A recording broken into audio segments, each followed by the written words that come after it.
Hey, what's going on? This is the Saturday Down South podcast. I am Connor O'Gara. Will, we got to hang over the weekend. It was great, man. It was awesome. We should do it more often. I got to meet the whole little adorable family you got going over there. I listen, if you guys ever want to go anywhere for food in Orlando, look, this is Mr. Orlando right here. Okay. He is the apex snowbird. He knows everything about Orlando. He knows the best Publix. He knows the best dog park. So we go over there, find this food hall that I never, maybe it was a little bit too grown up for me when I was there, but man, we ate there twice in the same day. I'll tell you what. How about it? I recommend anybody that is in the Orlando area going to East End Market. I know I've talked about it before, but the amount of places that I can spend an obscene amount of money at is it's very high. And, just floated out the note to Will, like, hey, if you guys are looking for a dinner place, Domu. If you live in Orlando, you probably know Domu. As good as it gets.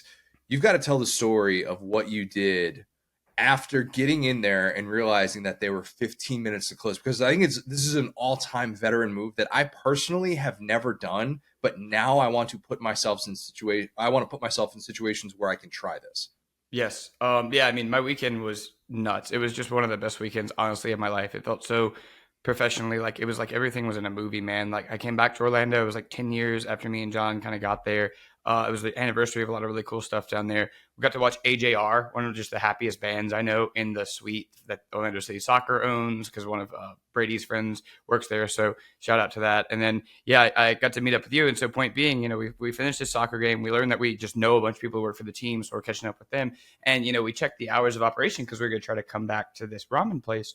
And, we pull up at 10:45. I was supposed to close at 11. Usually I hate to be that guy, as we all do, right? Try to not be the jerk, as SVP says. But it was our last night in town, didn't know when we were going to be back. So wanted to at least try it. So we pull up, places hopping, they were cool with seating us. I'm walking through and I see a sign that says, buy the kitchen a beer. It's like $10 or whatever. And so we sit down and I'm like, hey, I know I'm kind of being the jerk here from out of town. Last call is about to happen, so let me get 2 beers. You make that easy for you. Let me buy 2 for the kitchen. And bro, it was like all sins were forgiven. They were ringing a bell, running around back there. It sounded like they were playing some EDM or something. I feel like we just kind of made their night. So it went from like, oh, who are these jerks coming in here, to like, we love you guys. You guys come on back, and it was one of the best experiences. I mean, again, best ramen I've ever had. Wildly about top 5 wings I've ever had as well at this place. So just a great night. We had already picked out like a sports bar we were going to go to with our heads hung low, but they made it happen. So shout out to them. I love that move. When you told me that, I was like, man, more people need to know about this, because you talk about all the things I feel like I know about Orlando. That is a move that I think I need to just put in the back pocket. Being able to just drop $20 and make an entire kitchen's night as it's ending and stuff like that. And you realize what that can do afterwards. It's going to get you some good service at a place that's already good to begin with. I respect it. That's a veteran move if I've ever seen one. It's kind of a Jim Halpert homage, right? It's like, hey, I'm going to show up a little bit late, but I'll be everybody's favorite guy here. And I'm sure there are people who are closing out at 10:45 going, why do you like this guy? He was here late. But, if you're nice to people and you're real with them and you say, hey, I'm hungry, I would love to be here, but if not, please tell me to get the, heck out of here. And they're like, come on in. I love places like that. I love places, just establishments, companies, everybody just loves their job. And that's what that place felt like. It just felt very welcoming, And you can kind of see it too. Like you can see the kitchen from where you're sitting and stuff like that. So it's very open. It's a fantastic place. But glad you got the full Orlando experience while you were in town. We got a lot to get to today, Will. We have a lot. Fun interview coming up with Trey Wallace. We talk about, it started with the Heupel-Oklahoma relationship, and he got into some stuff about just the unraveling of the final days of Jeremy Pruitt. That is really fascinating from his perspective. Somebody that obviously knows all things Tennessee very, very well, and was, somebody that was breaking news during that time there. So we get into that, discuss a Hugh Freeze comment as it relates to the new era of college football with player contracts and stuff. So just kind of a bunch of different things with Trey Wallace that we will discuss. And then we got Lad. They famously pulled out a piece of asparagus like kryptonite, and it scared him off. So I heard. Dude, after this conversation with Trey, I'm thinking that asparagus is very far down the list of least embarrassing things about Jeremy Pruitt. Oh yeah. Yeah, it is far and wide. So great discussion with him. But first, Will, I thought it'd be really interesting to dig into a question that we ask every year, but with different contexts. And the question is, who will be the SEC's leading rusher in 2024? Pretty basic stuff. You see graphics of it all over the place on social media this time of year. It's kind of like, oh, who's going to lead the SEC in rushing? Who's going to do it in receiving? Blah, blah, blah. Answering that question, though, as you will very quickly find out, is a lot more difficult than people would probably realize in a normal year, much less in a year like this, where there are only 2 of the SEC's top 10 returning rushers back. That's 2 of the top 10 rushers from last year are back. That is it. We are coming off a year in which Cody Schrader was the league's leading rusher by 469 yards. It was a landslide. That was the most lopsided rushing title in the SEC since Darren McFadden beat out Noshawn Moreno by 496 yards back in 2007. Long time. Yeah. Well, and that's the crazy thing about that is, when we think about these great SEC running backs, a lot of them happen with pretty stiff competition, right? So, like, when you think about, I always talk about my crazy stat is that, Mark Ingram, I believe, had fewer rushing yards than Boobie Dixon at Mississippi State, but Dixon just had 30 more carries because that's how football was played back then. So it's very rare to see what we did last year, which is a dominant running back and then a drop off.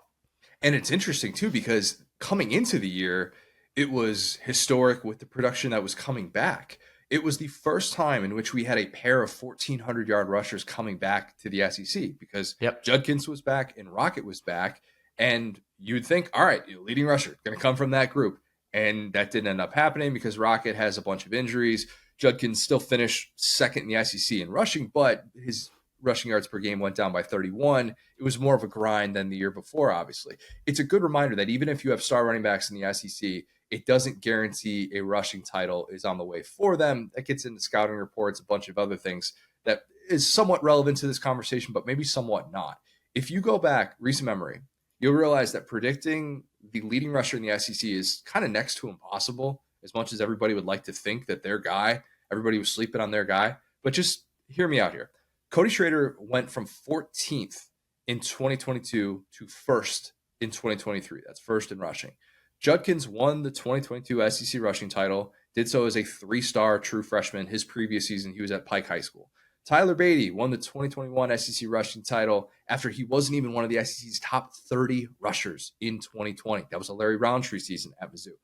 Najee Harris won the SEC rushing title 2020 after he was 4th in 2019. He is the exception to the rule. Lynn Bowden Jr. won the 2019 SEC rushing title after he was a receiver in 2018. You guys think a quarterback running gets weird. How about the guy who started as a receiver and played quarterback? Show me the guy that said Lynn Bowden will be the SEC's leading rusher this season at a position he did not play. Let's put that guy in jail because that guy knows some things, actually. That guy does not need to know that. I loved the 2019 Lynn Bowden season. It was very, very fun for a Kentucky offense that was just dreadful to watch before he went down. And when they tried to throw passes, it was bad. But when Lynn Bowden got the football in his hands and he had some space, there was must-see television. Travion Williams, kind of a forgotten great season in SEC lore, especially during the 14 playoff era. 2018, he wins the rushing title after he was 14th in the SEC the previous year, 2017. Kerryon Johnson wins the 2017 SEC rushing title after he was 13th in the SEC in rushing in 2016. Darius Geis wins the 2016 SEC rushing title after he was 21st in the SEC, running as the backup of sorts for Leonard Fournette 2015.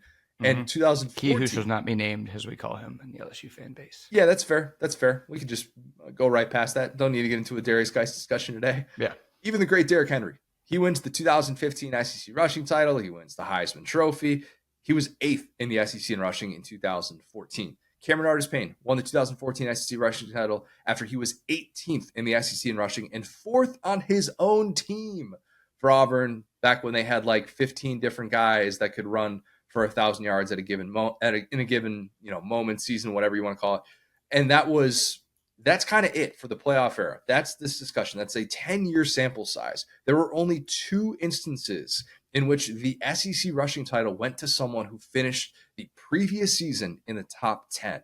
Najee Harris, 2020, when he was 4th, and Derrick Henry when he was 8th, and then he wins the rushing title in 2015. If we just want to narrow down the SEC rushing title winners to who finished in the top 6 the previous season, you've got Najee, and then you've got to go all the way back to Mark Ingram, who won the SEC rushing title in 2009 after he was 6th in 2008. That's 15 years ago.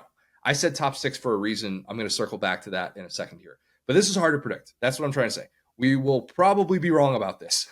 Not really a good preamble to say that I'm going to be wrong about something, a prediction. We're going to do a lot of predictions coming up here. I'm probably going to be wrong about this one. The odds just aren't really in my favor. That's also what makes it a fun conversation and one that is worth having today, because a lot of fan bases in the SEC can say, oh, my guy's going to lead the SEC in rushing. And there are probably more paths to that happening than there are roadblocks to that not happening. So I recommend coming to this discussion with an open mind, especially after we just watched a former walk-on who only got a roster spot because of a booster, having cocktails with Eli Drinkwitz. We just watched him lead the SEC in rushing with the fourth best single season rushing total by an SEC player in the playoff era. So open mind. Man. Can you name the three guys that finished ahead of Cody Schrader in the playoff era is since 2014. So Henry's going to be one of them. Correct.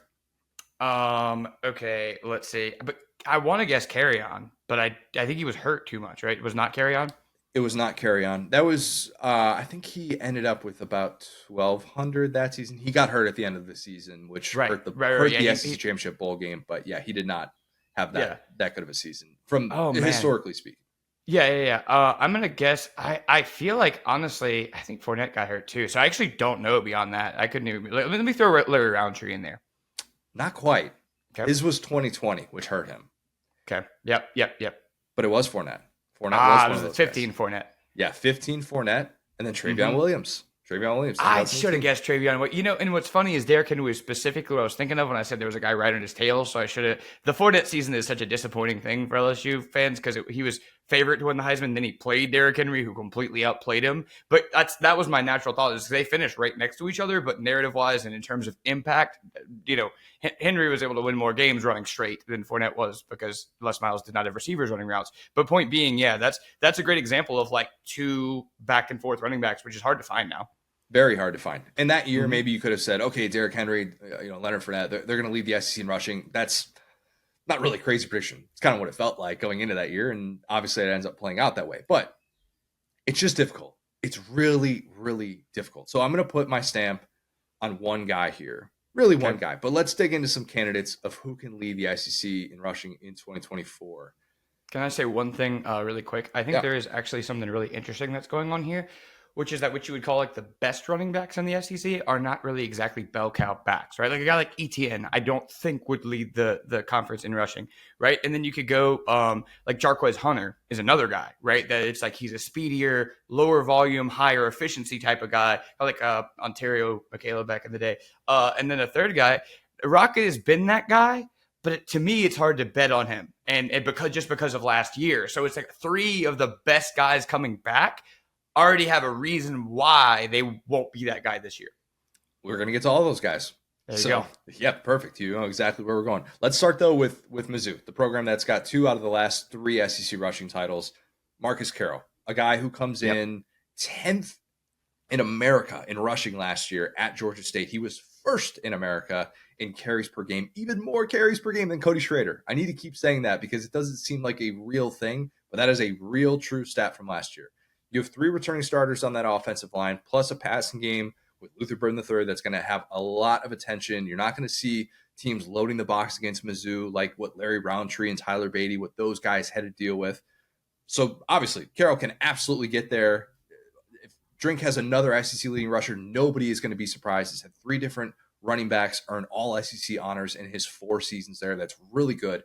The questions for Carroll are actually more about his competition with Nate Noel also transferring in. He comes in from App State. Noel's going to have a role, and I think it'll be more significant than the 2020 Larry Roundtree, Tyler Beatty thing. And I remember thinking, oh, yeah, like Beatty, he did a lot of things in that offense. Averaged 5 carries a game, actually. Like, didn't really have a whole lot of volume in the ground game. Roundtree was still 5th in the country in carries. So it was very much still a bell cow type back. There's also the possibility that Noel could end up being a better player. I don't think that's that likely, but he's got 3,000 career rushing yards at the FBS level. He's no joke. He's going to have a role. And then again, Judkins led the SEC in 2022, and Zach Evans nearly had a 1,000-yard rushing season as well. So who's to say that Carroll needs to, have Noel be bad in order to be really good? Like, both guys can still be good, and I think you could still see enough volume for Carroll to do that. But is it that likely? I would say there are more likely candidates. He is not the guy that I'm necessarily putting my flag on just yet. And it's worth noting as we get into this discussion with volume, as you bring that up as well. In 6 of the last 7 seasons, the SEC's leading rusher averaged at least 19 carries per game. In this discussion that we are having today, volume still matters. Oh, yeah. And that's why, like I said, that's why the list is so hard, because they're the good running backs that you remember. Most of the coaches were like, let's make sure this guy's like efficient. Let's not try to overload him. It's a difficult thing to manage. I would have to really get into the ins and outs of like, okay, well, when did it dip off for a certain guy because the workload was just too much in November, and he went from being a 20 carry per game guy to more of like a 13 to 15 type carry per game guy. So who knows? It's just a difficult thing to project for some of these until we actually see it play out, because I don't think that's the design. You don't really hear a lot of coaches saying, oh yeah, he's going to get 20 carries a game. It's just a very unpopular thing to say in this day and age. What about the SEC's leading returning rusher, Jarquez Hunter? 6th in the SEC in rushing last year. No returner in the SEC averaged more carries than him, at least in terms of the guys that were in the SEC last year, leaving out someone like Carroll. I'd be surprised if Hunter wasn't a preseason All-SEC guy. He will be on that list just because of that stat alone. Kind of thought he'd be off to the NFL. Kind of surprised that he announced very late in the process that he was coming back. Let's remember, too, he had that awkward suspension coming into last year. Just a really strange set of circumstances for him that, look, I'm not going to get into on these airwaves. If you've got time in the old Google machine, you can go ahead and do that on your own time. Maybe a little bit less drama with him, maybe a little bit more scheme familiarity. Maybe that's going to benefit him. Took him a while last year to kind of get his legs under him. I think of his breakout, and it was, with Tank in 2022, and he had these long runs that you're just like, who is this dude? Like, oh, this is the guy that is a weight room warrior. He was under recruited, and oh, this is why you should know who Jarquez Hunter is. And last year, he didn't have a 20-yard run until mid-October. He really looked the part for about a month, and he had 4 consecutive games with 140 scrimmage yards, and was good in that stretch. But then outside of that, it was kind of like, a little bit touch and go. Here's a crazy PFF stat about Hunter that I would have had no idea whatsoever if Justin Hokanson hadn't floated that onto the old timeline. He has yet to have a 1,000-yard season as a rusher, but he is 7th among FBS leading rushers in terms of career rushing yards, just behind Jaden Ott, who we actually were incorrect. That guy is coming back to Cal. I don't know why I told myself that he was off to the NFL. He's coming back. Jarquez Hunter's a good candidate. Also, I made up another Ollie Gordon. There's 2 of them, not 3 of them. It's Ollie Gordon Dose. Yeah, that's okay. That's what I thought. Yeah. Ollie Gordon the second. I said that so confidently too. I was like, because you usually don't get a 2, you usually get 3. So it threw me. The second. Yep. Yeah, the second versus junior, a debate as old as time. It really is. Jarquez Hunter, I think, is a good candidate to be the SEC's leading rusher, but I think even Auburn fans, in their heart of hearts, I can't say this, but they can say this. Mm-hmm. They would tell you, is this offensive line really good enough to pave the way for an SEC leading rusher? 2 returning starters. Plus, Hugh Freeze has never had a 1,000-yard rusher in the SEC. I was about to say that disqualifies you right there, because I can name 6 good pass catchers from him, including Evan Ingram, obviously. But the running backs are just kind of whoever. Like, they're all good. Yeah. Like, don't get me wrong. Like, but yeah, I feel like that's not really the scheme there. Yeah, maybe Hunter breaks through as the first 1,000-yard rusher, but not necessarily the background, not necessarily the surroundings to be that guy to all of a sudden have this 1,500-yard type season wherein he's averaging 19, 20 carries a game. Let's go to Montrell Johnson Jr., Will. Another very likely preseason All-SEC guy. The backfield he's a great pick, honestly, because no ETN. We know Billy loves him, more than Drink likes Brady Cook, so that's a high volume guy probably. 3 years with Billy at 2 different schools. Each of those seasons, this is wild. Didn't realize this. Each of those seasons, he finished with between 152 and 162 carries. And each of those 3 seasons, he finished with between 817 and 841 rushing yards. That, set it and forget it. You know what to get with him. Yep. If you were making bets on this is probably the safest bet, I would say, for leading rusher. Maybe it's not, though. Okay. Maybe it's not because of how steady that's been. And maybe Billy likes him in that specific role because that's what the production has dictated. And this is somebody that, look, as good as he's been in 3 years in this offense, and as much as we've very much talked about the lack of touches for ETN and how frustrating that's been, he's got 2 games in his career with 20 carries. That's it. So, like, this is a guy who is a stud player as a freshman for Billy. Right. I would tend to think that if you like him that much and if you think he's that valuable, that he could have some of these games where you're just like, hey, we're just going to give this guy the rock 25 times. I don't care, how this is playing out. Maybe obviously the ETN stuff is part of it, but I don't know. I have a tough time with this Florida offensive line. I really do. Is Florida's offensive line going to pave the way for the SEC's leading rusher? Because they failed to hit 120 rushing yards in half their games last year. It was a liability. It very much was. Even if he does get an uptick in work, is it all of a sudden going to be like, oh my God, it's just his backfield and nobody else's? They're going to have Treyon Webb involved in that. He's probably going to step into an ETN-like role. That's kind of the expectation going into this year. But I think he is the safest bet maybe to have an all-SEC season. Right. But is he the safest bet to be the SEC's leading rusher? I don't think that the volume will dictate that. Yeah, and I obviously can't pretend to be in the conversations between ETN and Billy Napier, but I would think that, if you're in a situation where ETN, most programs would say, hey, you're going to be our guy. You're going to get at least a lion's share, 60 to 70% of the carries. We're going to put Johnson on the back burner. And Billy were to go counter that and say, okay, I think you're kind of better as a change of pace back. We're going to stick with Johnson. If that says to me he likes Johnson that much, as a Florida fan, I would be a little bit frustrated if you see the same exact breakdown as last year, because it's like, well, you just told me this guy was awesome. And to be clear, Johnson was great last year.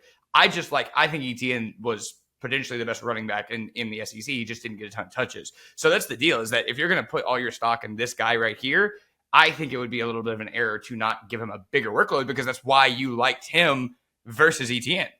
That's a good point. And if this was really all about him getting those reps because of pass pro, and if that's what this is going to come down to, then yeah, make that guy your feature back. Say, who cares, man? I'm fighting for my job. Right. I'm not trying to conserve these dudes. If he dictates, like, if his play dictates that he should be getting the rock 20 times a game, give that guy the ball 20 times a game. And don't worry about hurt feelings. This is not the time in your career in which that should be an issue.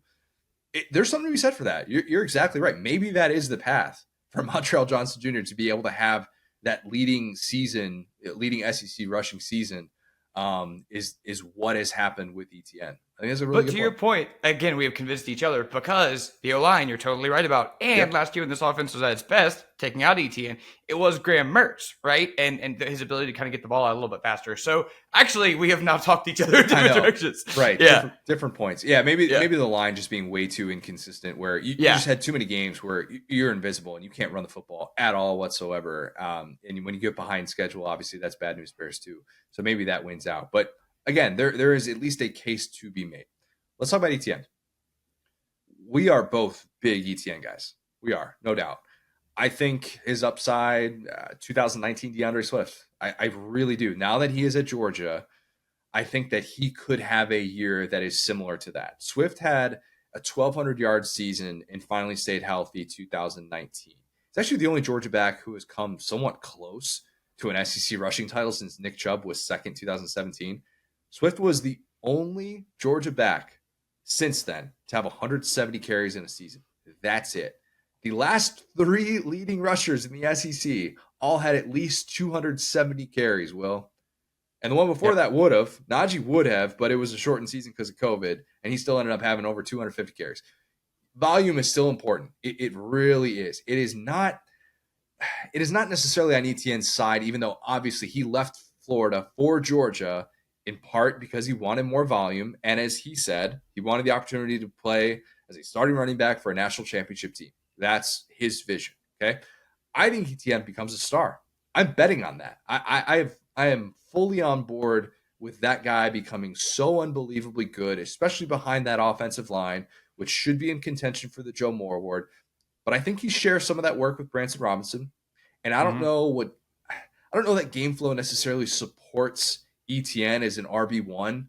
and him all of a sudden averaging 20 scrimmage touches per game, I don't think that's going to be the outlook. I mean, even Swift that year at Georgia, 2019, his pre-draft season was 14 carries a game. So it's a little bit different here to say like, oh, that guy's going to all of a sudden be this volume, this volume back. The only time ETN got 20 scrimmage touches in a game was the Tennessee game last year when he torched one of the SEC's better defenses. He was awesome that night. He was fantastic. But let's talk about his pass protection issues a little bit more and how that should eat into his workload, Billy Napier. Great player. Could have a huge role on a national championship team. He could have 100, 20 yards in a national championship game, and Georgia fans are thinking, thank God we spent on that guy. That could happen. I am fully on board with that. But SEC leading rusher, I am not putting my stamp on for Trevor Etienne. Yeah, and I'll exactly make the opposite point of the Florida point, which is that, the Kirby Smart / Mike Bobo system is great at maximizing guys' best uses, right? So if you think about how Bowers is used in rounds, weird stuff like that, you talk about how there have been so many guys over this run that have just had a couple of plays that have changed Georgia football and how they've been able to get them into those positions. And so point being, outside of a Brock Bowers, that this offense is not really leaned on any one player. And I think that a guy like Etienne could be the SEC's most talented running back, but I believe you'd be misusing him if you used him as an every down back in this offense for a couple of reasons. Number one, the pass protection stuff. You're not going to Georgia to not learn how to block. Okay. Kirby's not going to play you if you can't block. I mean, he's at that point in his career where he's kind of like Saban. It's like, I'm not going to have guys out there making mistakes. Like that's the biggest thing for this Georgia offense. We saw it last year in the SEC championship game, right? So you need to be able to do the simple things. Now that being said, we've seen Carson Beck in these big moments kind of lock into his favorite targets. Having that safety release valve on third downs, I think is the paramount thing for Etienne. Whatever you got to do to get him fresh for that and give him 5, 6 really, really, really good reps. Now you're going to have more reps than that over the course of the game. But when you start to take away from those being 100%, that's where you start misusing Etienne, in my opinion, especially if you have a greater line, especially if you don't need a running back like Florida did to make plays. Like Florida, I was like, use Etienne, get him out of space because your line is bad. With Georgia, it's like anybody can fall down and get 5 yards here. Keep him fresh. So that's my thing is that I'm looking for opposite things from Florida and Georgia because of the talent of the offensive line. Yeah, that's a good point. And I think the offensive line for Georgia, you'd say, well, yeah, you have 5 guys who should be able to protect. Why do you need Trevor Etienne in pass pro? Yeah, if you're at that point at Georgia, you're probably cooked. Yeah. If Etienne is the last, like if you need him 10 good pass blocking reps, not good. Yeah, he should not be getting 10 pass blocking reps per game. That should just not be the case. And he wasn't necessarily doing that in Florida, but still, you would hope that there's more of a plan for him. I just think that his ceiling isn't quite at that level. I would love to be proven wrong because I would love to see Etienne cook in a role that maximizes his skill set, but just not quite there with him. Although I bet a lot of people listening to this are kind of surprised by that. Probably a little bit of surprise. Mm-hmm. Let's talk about a guy that you watched a lot last year, or probably wish you could have watched a little bit more, but Logan Diggs at Ole Miss. If we knew that Logan Diggs was going to be healthy and ready to go for an entire season, I think there is a path for him to be the SEC's leading rusher. In that offense, which is just a lock to have one of the SEC's best rushing attacks, really a lock to have one of the best rushing attacks in all of college football, you could see an SEC leading rusher coming out of it because we saw Judkins obviously finish first in 2022, and then he was second last year. Even though they rely on several guys, the tempo still creates those opportunities, and we have seen Lane be willing to say, you know what, I'm going to give it to my one guy. I don't care if, my third back isn't quite getting an even split. This doesn't need to be 2021 all over again. The problem with Diggs, obviously, coming over from LSU, he's banged up. He's very banged up. He had offseason knee surgery. Lane doesn't know when he'll be back. The timetable is all over the place. Maybe it's September. Maybe it's for a playoff run potentially for Ole Miss. Lane's not really given a whole lot of clarity on that just yet. It's going to depend on how he progresses. This is someone who just had issue after issue staying healthy. And that's the biggest question. And durability is an important trait for a running back. And it's too bad for him because I think when he's been right, he's been really fun to be able to watch, and you would love to see him right in this offense. But I can't pencil him in as that guy, knowing that is a very looming cloud. Nor can I assume that Ulysses Bentley IV is about to take on some Tyler Beatty 2021 type role where he goes from being kind of the more pass catching, change of pace back into all of a sudden this high volume guy. I don't think that he is necessarily built for that. Henry Parrish is back. as Philip Dukes would call it, the boomerang transfer, a great term. Love Yep. that. I don't know that you can rely on him to all of a sudden become an SEC leading rusher. I think if he still had that kind of upside and potential, he's probably still at Miami. Canes probably don't let him get away. So take that for what it is. I don't think the leading rusher in the SEC will be coming out of Ole Miss this year. Yeah, I mean, I'm kind of with you there, and like I love, very much, like very strongly, Diggs as a player. I think that he did great things at LSU. It just comes back to kind of his whole career. He has not been that guy. He has been a backup. He has been a guy who can't stay healthy when he's been given those reps. And to your point, yeah, Ole Miss is a great rushing offense, but I mean, maybe the stuff they're doing early with Snoop, where they were feeding him around the goal line, but outside of that, kind of Judkins. But again, they had Zach Evans, so like that was just two special running backs. Like I just don't see it there for him. Yeah, and yeah, Snoop was 21, that three-headed rushing attack with Ely and with Parrish, and then 22 was when Evans came in from TCU and Judkins was there as a freshman. Yeah, but I'm talking like in terms of like the feeding a guy for a specific role. Snoop is one of the few that I'm like, this is your role. Like other than Judkins, who just kind of, but again, didn't have that role the whole year. Right? He's a freshman. It was like, oh wait, this guy's got something. So the thing about Lane is it's always moving pieces. It's very rarely you're doing this. We're gonna let you figure it out. It's very hot hand driven. Yeah, very much so. Unless he is a true bona fide superstar like Judkins. That was a rare case where it felt like he was getting force-fed carries last year when he wasn't at 100%, but still was able to have, a really good season, just a different season than what he did as a true freshman. Dylan Sampson will. All bang the drum team. Love me some Dylan Sampson, the Tennessee running back. I am thrilled to see what he is going to do in a Josh Heupel offense as the primary running back. That's something I am very much looking forward to. But this is similar to the ETN deal. Even if I think the efficiency will make him an excellent player with elite surroundings, volume as the SEC's leading rusher is a different beast. Heupel doesn't operate that way at all. And I knew it was not necessarily going to be working in his favor, but actually looking at the numbers, it's even more it'd be even more unlikely to see this guy emerge and get, a 220 carry type of season. The most carries for a Josh Heupel back is, I should preface this differently. Hold on. Let me back up a second. The most amount of carries that a player has had for Josh Heupel at either Tennessee or UCF was 2022 Hendon Hooker with 167. Can't even say back. Gotta say player. Athlete. Yeah. That is a quarterback who did not even start the season as QB1. Well, I guess he started 22 as QB1. 21 he wasn't. But that is a quarterback who has had more carries in a season than any Heupel running back in that scheme so far. Cameron Seldon will form a 1-2 punch, I think, with Sampson.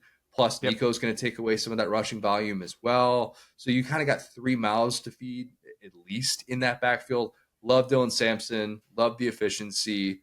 1,500 yards. That seems a little, 1,400 yards. That type of year seems a little bit ambitious for him.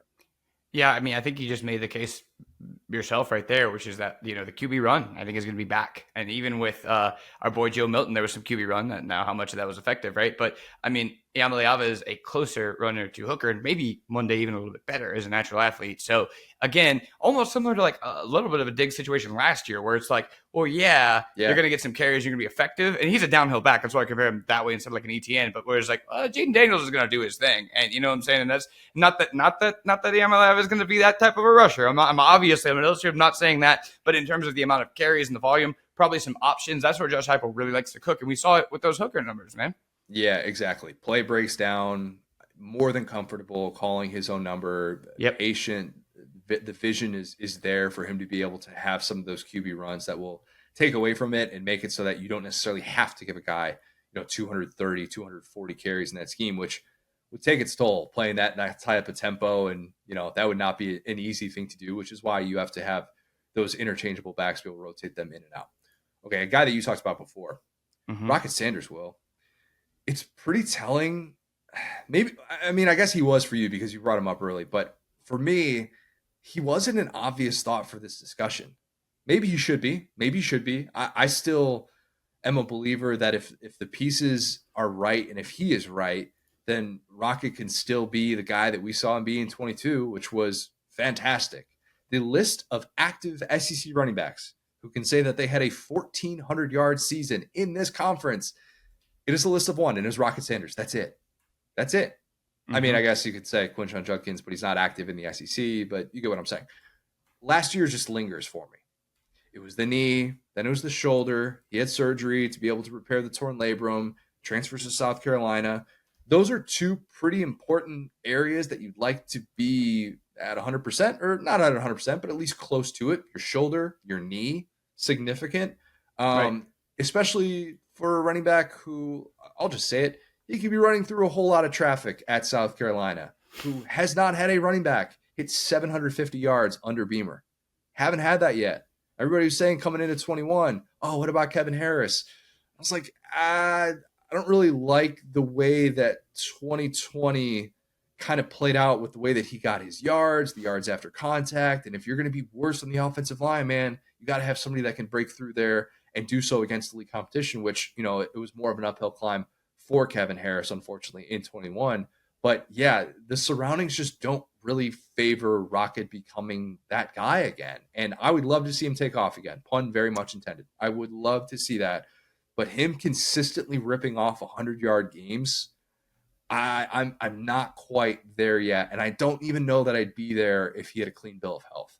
Yeah, I mean, this is one of the most puzzling transfer decisions I've ever seen in my life, objectively, because you go from KJ, bad offensive line, unsure play caller, and Danny knows to Lenore Sellers, who we've discussed as basically just diet KJ, bad offensive line. Like, it's like, okay, so you got out of this situation to get into this other almost identical situation. And like, again, love Lenore's. That's my boy. But like, it feels like it feels like you're choosing this a lot. Like, we talked about it a little bit with Rattler. I'm not going to get into that, but it's just like, it feels like he could have and should have been one of these guys to go jump on and kind of front run with like an Ohio State or like one of those teams like Michigan, maybe, to where it's like, okay, we can show you off in a couple of carries, try to get you to the NFL. But it feels like he's probably going to be fighting for his life again and splitting carries with Lenore Sellers, who we've seen like in the spring game, for instance, is more confident with his legs than with his arm at this point in his career. So you're going to end up just, again, it's like touches in basketball. So I feel like I'm making the same points here, but this is the situation I like the least out of the returning guys. I think the injuries probably played a part in that. And Yeah. I do. And I think South Carolina took care of him. Like, I don't think that's an issue. They took care of him in a way that they were not willing to take care of a running back in the portal the previous year. I know that. But did the market not necessarily include some of those big-time programs because you're wondering, is he going to be healthy at all? He's not able to play in the spring game. And you're kind of wondering what it's going to look like after he got really banged up last year. I mean, that was a legitimate issue for him. So is that taking into account with his market? Probably was. It probably was. And that's not to say that he settled for South Carolina or anything like that.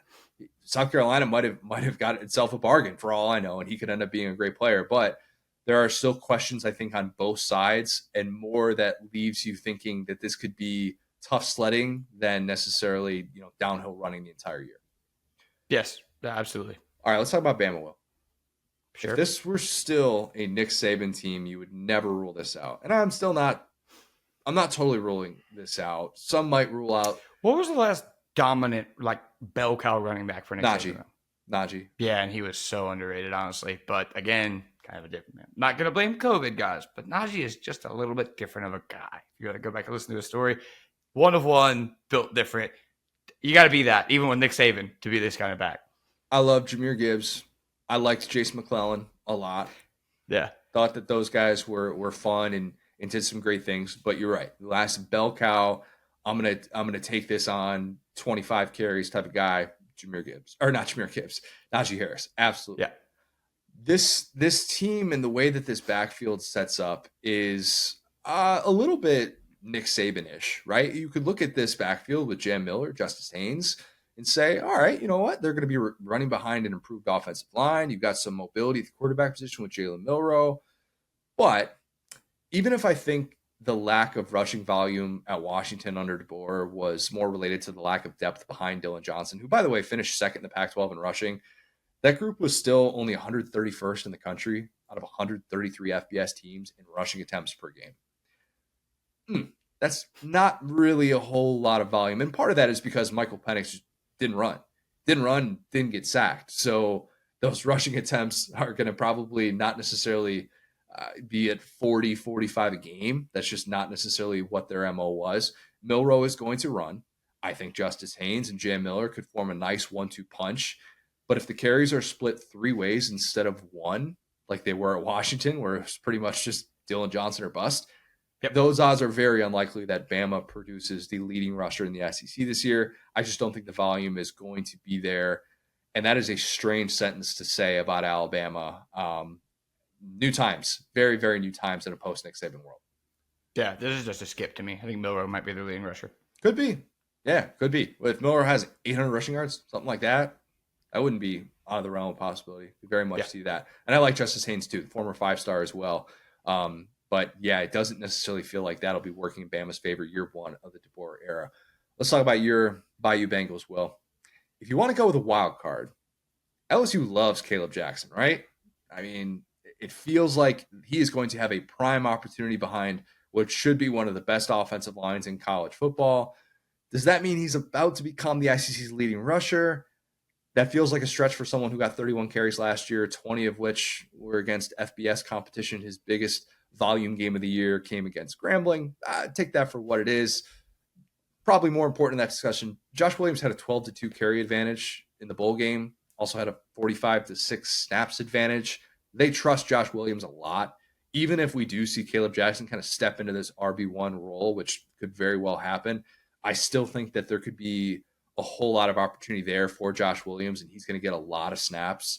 So the good news probably for LSU producing the SEC's leading rusher, you're not going to have that Jaden Daniels rushing volume anymore.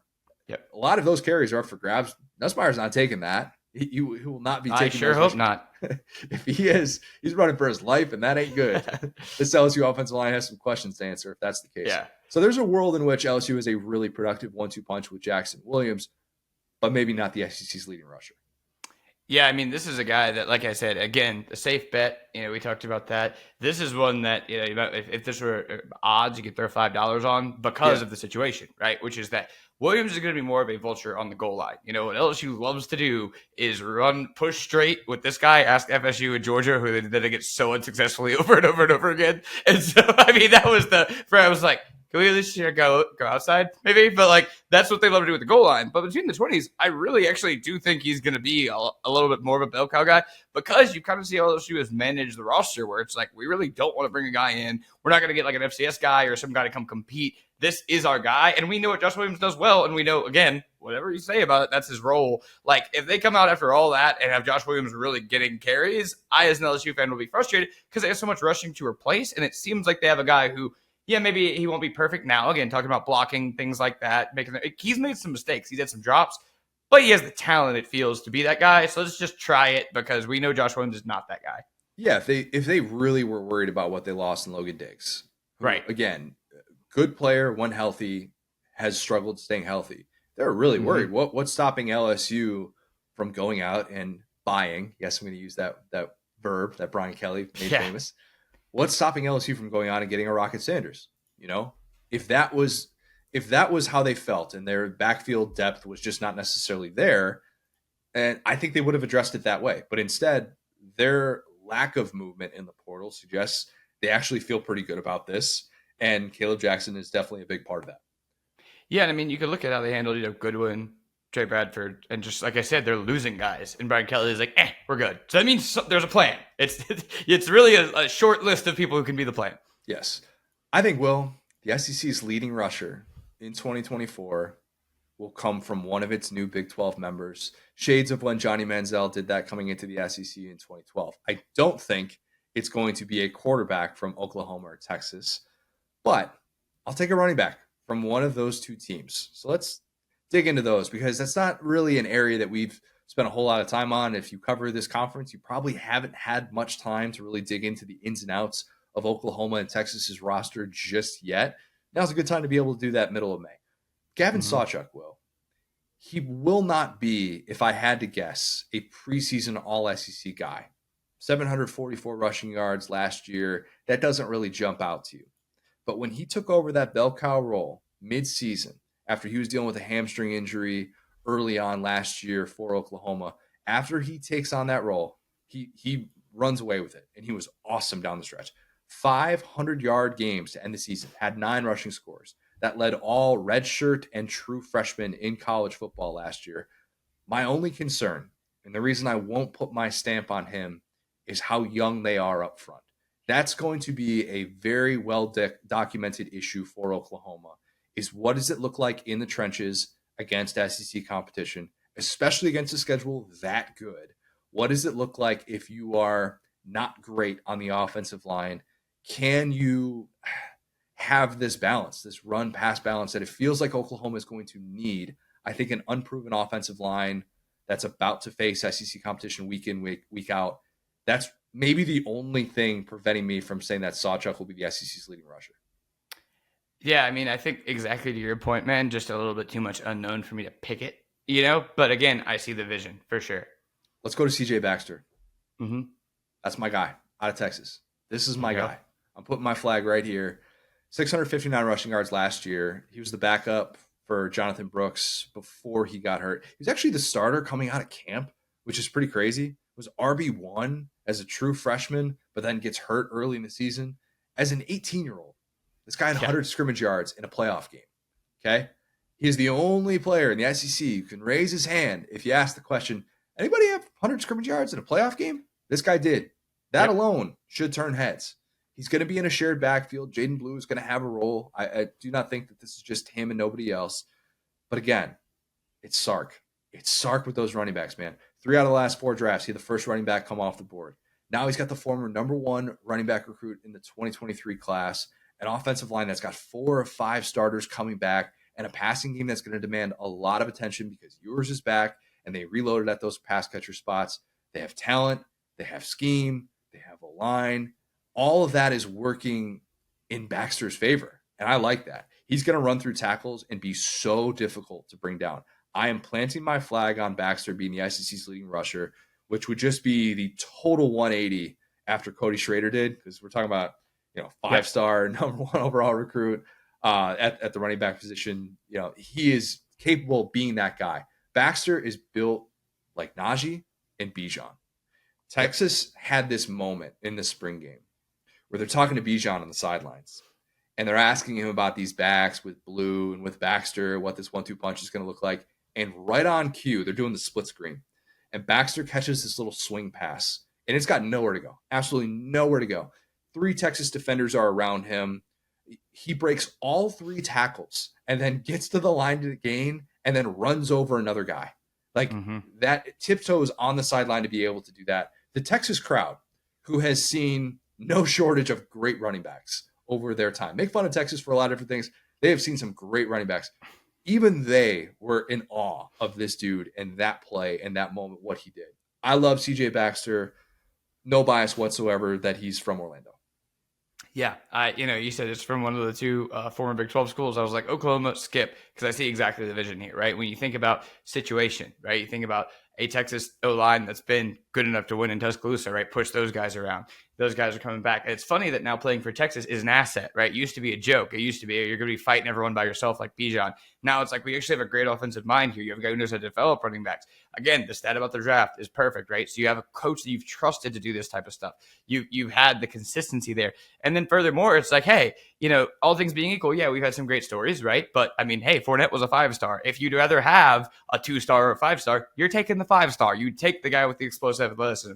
Bigger guy, faster guy, shiftier guy. To your point, he has the trust like Caleb Jackson from a young age. He was born at a young age. From that point, so it really just shows like kind of a close to perfect situation of like it's his job to lose. He has the most talent. He has the trust. He has the situation. So yeah, I would put him like right up there. And again, safer bet, like a bet that you wouldn't look stupid if you made it for sure. I don't feel stupid saying that. Yeah, I might get some pushback. There are probably going to be some fan bases saying, oh, you're discounting this team or that team and what they have coming back. We didn't get to every SEC team, by the way. There's 16. There's a lot, guys. Give us a break.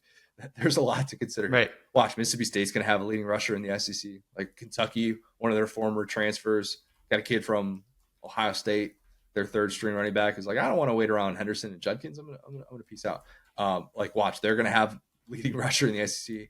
Something like that's going to happen because typically it does, but I think that at least gives people a pretty good idea of what the conversation is going into this season. Mm-hmm. And hopefully we didn't discount anything too badly that will blow up in our face, but we probably did. Let's be honest, Will. It happens. No big deal. There will always be a guy, but like I said, I think we detailed. It's all about situations, right? It's just like Yeah. fantasy football. It's like, hey, you might love this guy over here, but he's on this team that you just can't trust because they sit the running backs, they have a committee, or like there have been so many guys in fantasy where it's just like, oh yeah, like this guy just happens to be the starting running back on a bad team, so he'll finish with 6 touchdowns and or 6 to 8, get a ton of carries because they're tanking. So yeah, I mean, I think that's the real thing is you're betting in situations and players, and when those two things align, you get kind of what we have here in Texas. Yep. That's a guy from CJ from Orlando. Yep. Love it. Absolutely love it. All right. Let's kick it to Trey. Great conversation with him. Come for the Heupel stuff. Stay for the Pruitt conversation. Here's Trey Wallace. Now excited to be joined by a very special guest. It is my guy, Trey Wallace, who covers really just everything for Outkick at this point. Man, you're all over the place. You've been I feel like covering like a new random story each day that comes out that's interesting, and you have your pulse on just all things college athletics. But before we get to we're going to talk a lot of Tennessee things, a lot of current things in college sports. But have you been to any recent weddings in which a certain Michael Jordan has been at lately? You know, it comes to mind. Yeah, it does. Yeah, it's really, man, let me tell you something. That guy, he has that aura about him that everybody's like, oh, I wonder what he's really like, in real life or whatever, real life. But he's really just a cool cat that likes to smoke cigars and chill out. And if folks don't know what we're talking about, whatever. My first cousin, Bubba Wallace, drives for Michael Jordan and Denny Hamlin for 23XI. And yeah, there have been times. I mean, I go back and my dad would tell me a story. I wasn't able to make Daytona like the first year that they started the new team and whatnot. And he's just chilling at Michael Jordan's RV on the backstretch, smoking cigars and having drinks with Michael. And they're just chatting about life. Like it was like he's sending me a text message, a photo, and I'm, wait a minute, where are you at? You're at Michael's RV, okay? And it's not an RV; it's like a big old house on wheels. It's not like a regular RV. But man, yeah, just it is. It's pretty darn cool. Like Bubba does his things on Sundays. We got a big family group chat that we all mess around with during the weeks, and like every single day, we're always having conversations. But when Bubba got married. It was pretty darn cool in downtown Charlotte, and Denny shows up, Hamlin and Ryan Blaney's Bubba's best man, and all of a sudden you look over and you're like, okay, I know who that is. I'm not going to stop dancing, but this is going to be a little bit embarrassing. So it's really neat, man. I'm proud of Cuz, but man, getting to work for Michael Jordan, that's just badass. So props to my cuz for getting that deal done. You haven't lived until you've taken a break from the Cupid Shuffle to go look over at MJ and see what he's up to. Yeah, dude. And it was just like, I'm not a stargazer, but it's Michael Jordan. You know what I mean? Like, okay, like you look at, oh man, this is really cool. I want to introduce myself, and stuff like that. And the cool part about it is, I try to catch 3 to 4 races a year, with our schedule. Connor, we're always going, but, met him a couple times, really cool guy. And he knows, he knows NASCAR. He grew up in it. He knows the sport. I've been a fan since I was 10 years old. Then my cousin got in the business. But overall, man, it's really cool, and the sport's taken off, and it's getting a lot better. And when you have somebody like Michael Jordan, or even Pitbull, like Pitbull's involved in it, and he's a cool guy too, I might add. But it's really it's something to see, man. When you're walking on the backstretch, and there's 6'7", 6'8" Michael Jordan just smoking on a cigar, walking down, hanging out with folks. Yeah, it was wild when because I remember it was a couple years ago. It was before a bowl game or something like that, and I said like, "Oh, you're gonna be there this weekend or something?" And you're like, "Actually, my cousin's getting married. MJ's gonna be at the wedding." And I'm like, "Wait a minute, back up. Let's go explain all this." So that's where that interaction all kind of began because when you get an opportunity to go to an event like that, I mean, you take that opportunity 10 times out of 10. I was kind of agitated too because he had the wedding on the damn CFP semifinals. So I missed that magical game in Atlanta with Ohio State and Georgia. And I'm sitting here watching it on my phone while it's all going down. But the things you do for family, he knows not to do something like that again. Hopefully he never will. But, you know how fall weddings are getting in the winter. He's not thinking about me and my work. He's thinking about what his wife wants to do. So screw them, whatever. They made me miss out on the CFP great game. Trey, let's start with something you wrote about last week that's got plenty of current relevance to it. Hugh Freeze, he went on with our friends at the next round and talked about the need for enforceable player contracts if that's kind of the next step with college athletics, if we're going to get to this place where there is collective bargaining and all that stuff, and media, revenue sharing, all that stuff. Essentially, if a player fulfills his duties or fails to fulfill those duties, and then if he leaves somewhere else, then the next school would have to be able to honor that. Player buyouts is what you're kind of talking about here. We have them for coaches, so it would make sense for players too, right? Like that's where it feels like this could be heading.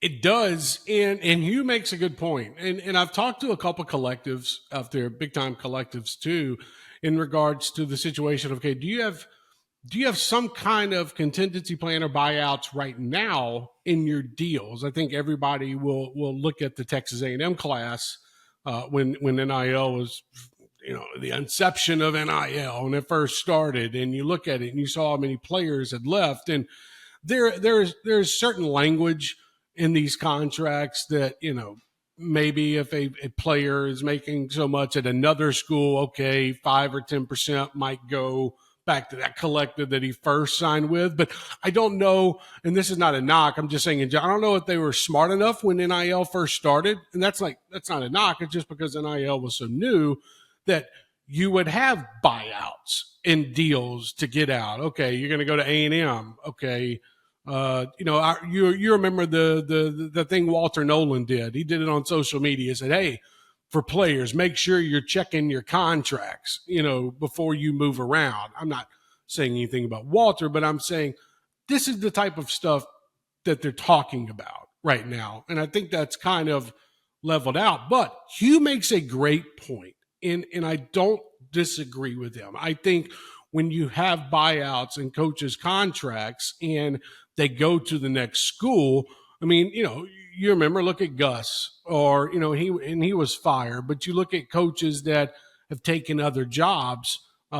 Usually the school will pay the buyout. Sometimes, some of the times the school will pay the buyout, but then also the coach will pay it, but then there will be some big bonus that the coach gets, and it's actually for the buyout, that he paid off. I think with college athletics and the way that we are going now, when athletes start signing these deals with schools, because it's coming with revenue sharing. I mean, it's coming, whether you like it or not. I think a year from now, at this time, if we're sitting here recording something, I think we are talking about how much a player is making at a certain school. And we will know that because I think there's going to be a baseline to it for student athletes, $45,000, $50,000 a year. And then you go make your money off NIL as well, I think, with collectives. So with contracts, Connor, it makes sense to me, because if you've got a kid that signs with Auburn, and let's say, and we all know these scholarships are year to year, okay? We get that. You can be processed out, right after spring ball or before spring ball. That term is going to change. It's now going to be, you've been fired. You can call it like that if you want. I don't care, but that's how it's going to be. And so what happens if a player is processed? Okay, I don't think you should owe the school anything if you're processed out. Now, if you enter the portal because you had a fantastic year and you're looking for more money, and you hear through back channels, okay, well, let's just say LSU is offering more money to come there. I think that, and I agree with Hugh, that in the professional model, the way that we are going, the player should have to pay something back to the school that he's leaving. And it might not be the player. It might be the NIL collective that he's going to, the next school, or it might be the athletic department. And I don't think there's going to be a lot of money. I think when a player signs a deal with a school, Connor, it's not like he's signing for $1 million. I think that comes from the outside NIL perspective. But could I see an Auburn? Let's just see an Auburn receiving $15,000 from LSU because LSU stole one of their players? Absolutely. You want out of this? Pay for it. And so the realization in talking to coaches over the last couple of weeks and administrators around the country is that they've been putting together these models for the last couple of months now, and they've been working towards how are we going to make this revenue sharing work. And one of those factors is, like, Hugh Freeze just didn't pull that out of the air. He's had conversations with his athletic director and then the SEC and other coaches about what that looks like. And I think if we're going to be a professional type of sport, and let's be honest, that's kind of what it is, then you should have to pay something if you're just leaving one school and going to better another. It's essentially what the NFL does with compensatory picks, right? Like if you have an elite free agent who leaves, then the school that, or the team that he left, if you're in this top 35 percentile, whatever it is, that program, that organization gets taken care of, and they have all these compensatory picks in the NFL draft. They all have to be through like rounds 3 through 7, the way that it sets up. Yeah. It'd be more significant if I'm Kent State or if I'm Georgia State. So, some program at the group of 5 level, or Tulane, Tulane loses a Chris Brazzell II who goes to Tennessee. And it's like, all right, well, Tulane just has to watch one of their best players leave for a big time program. They get nothing on the back end of that except, we developed you, go have fun. Like, getting something for those programs in a world that feels so anti-group of 5, anti-FCS, would be a huge win if that was established in a collective bargaining. Well, because you can't sell. Hey, look what we did. We recruited Chris Brazzell to come here, and we developed him, but then some other school came and stole him and took him away. It's hard to sell that. And I think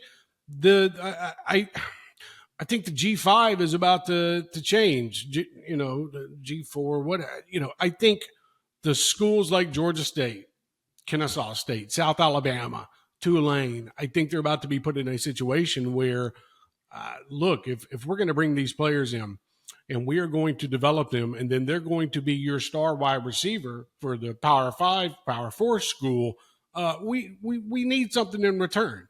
And there's not going to be trades or anything like that. You can't trade the third string linebacker, 2 third string linebackers for a first string wide receiver. Yeah. None of that's going to happen. But I do think at the same time, you got to pay something to that school. And it could go, an easy way to do it is, okay, you're going to take our one wide receiver, our star.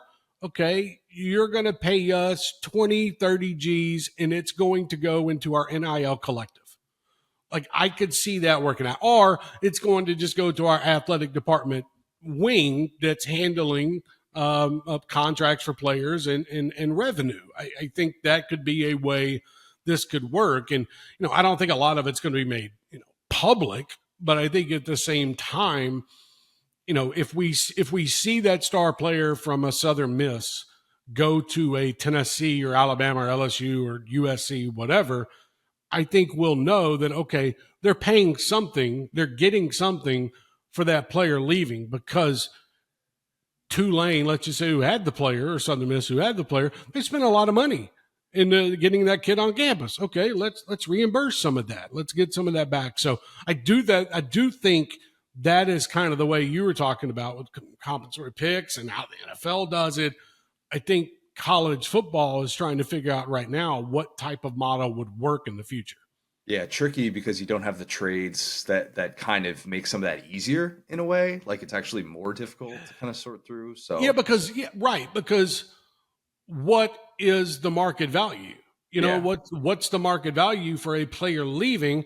Okay, what if that player transfers and go craps to bed at the Power 4 school? It's like, oh, okay, all right, we wasted 30, 40 on something like that. But I think bottom line is, I think Hugh Freeze is talking the right way. I think that he is thinking about how to also at the same time, you got to think about all the revenue that they're going to have to spend on the players in the athletic department and the budget cuts that are going to come within the athletic department. How can we recoup some of the money that we might have lost with that player by just selling his marketability and at the same time? So it makes things very tricky. Like a real quick one.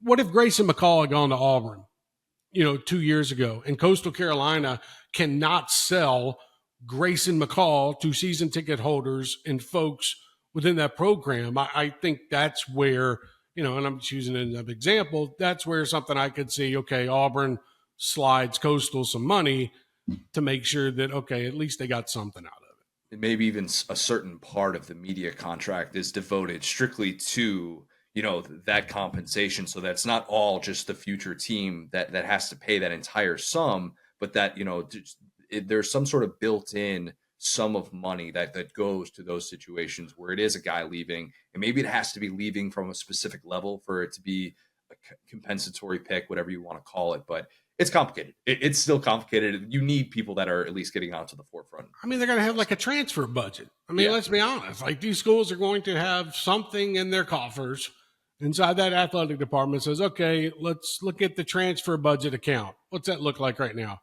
Okay, can we afford to pay, we just keep saying it, but 20, 30 G's for this player to pay that other school? Like, it starts to add up a little bit. So they have got a lot to work out. But I think the good thing about all of this is not just happening in the last 2 weeks. These schools have been working on this for 6 months to a year, knowing that this was coming. Let's talk about something else that's a little bit complicated, in my opinion. Josh Heupel insists that his Oklahoma relationship isn't really complicated, even though obviously it's now been a decade since he was fired there as the OC, the place that he led to a national championship. But Adam Sparks had the quote that Heupel said that he was joking that he didn't know that Oklahoma was on the schedule this upcoming season. It's like it's Oklahoma's SEC debut, but okay. George Stoyer reported that Oklahoma might have something to be able to honor Heupel before that game that College Game Day is probably going to be at, if we're being honest and looking at the schedule. But what's the sense that you've gotten, as it relates to Heupel talking about his alma mater in this dynamic? He's been back to Norman, and this is just going off social media posts and a couple of things. He's been back 2 or 3 times, I think, in the last 4 to 5 years for events. Nothing that the University of Oklahoma is kind of like put on, you know what I mean? Like, I think they were celebrating some player. I honestly forgot who it was. And he was out there for that. And I think there was 1 or 2 more times. Look, coaches are going to say the right things. And they're not going to spill all the bad blood out into the media. Josh Heupel, in my opinion, still looks at Oklahoma and says, man, look where I led you guys. And you guys fired me. And after the work that I had done with the quarterbacks that were there, I mean, we all remember quarterbacks that were there. And then you look at the whole situation where, he was at UCF and he was doing great things with the UCF. And then you see where Oklahoma kind of imploded after Lincoln left. And I'm not saying he would have gone and taken that job when Lincoln Riley left for USC because he was setting something up to get ready for Knoxville. The fact that he was not one of the contenders for the job, I think that kind of speaks volumes because they went out and hired Brent Venables. Okay, all right, that's fine. But you had your former star quarterback sitting there who's put up fantastic numbers at UCF and is learning to become that coach. And now you look at what he's done at Tennessee, Oklahoma's got to be like, dang, okay, all right, maybe we should have mended some fences, and maybe Josh would have thought about it. a little bit more. I mean, and it was shutdown mode. He what?